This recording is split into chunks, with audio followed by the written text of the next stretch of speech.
காலகட்டத்தை, அதாவது உம்ராவுடைய காலகட்டத்தை பெருமானார் ஸல்லல்லாஹு அலைஹி வஸல்லம் சொல்லும் போது, ஒரு உம்ராவுக்கும் அடுத்த உம்ராவுக்கும் இடைப்பட்ட காலம் இருக்கிறது. இந்த இடைப்பட்ட காலத்தில் செய்யக்கூடிய பாவங்கள் மன்னிக்கப்படுகிறது என்பதாக நாயகம் ஸல்லல்லாஹு அலைஹி வஸல்லம் அவர்கள் சொன்னார்கள். பெருமானார் ஸல்லல்லாஹு அலைஹி வஸல்லம் அவர்கள் இந்த பூமியில் பிறந்த காரணத்தினால் இந்த மக்காவை பெருமானார் ஸல்லல்லாஹு அலைஹி வஸல்லம் அவர்கள் அதிகமாக நேசித்தார். அதனால தான் அல்லாஹ் தஆலா குர்ஆனிலே சத்தியம் என்று சொல்கிறார், வத்தீனி வஸ்ஸைத்தூன் வதூரி சீனீன வஹாதல் பலதில் அமீன். அதாவது பாதுகாப்பு பெற்ற அகழ்வளிக்கக்கூடிய இந்த பூமியின் மீது சத்தியமாக என்பதாக அல்லாஹ் சொல்கிறார்.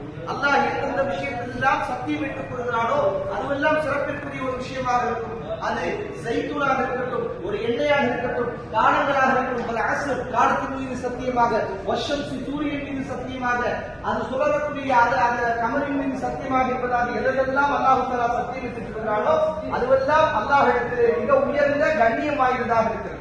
அப்படி பார்க்கும்போது இறையினமாக காபத்துல்லாவில் அமைந்திருக்கக்கூடிய இந்த மக்கத்துல் முக்கர்ரமா நபிகள் நாயகம் ஸல்லல்லாஹு அலைஹி வஸல்லம் அவர்கள் அதிகம் விரும்பிய பூமி.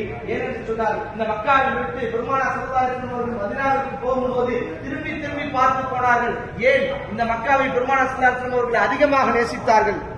என்ன சொன்னாங்க வார்த்தை? யா அல்லாஹ், உனக்கு பிடித்த நகரமும் இந்த மக்கா தான். எப்படி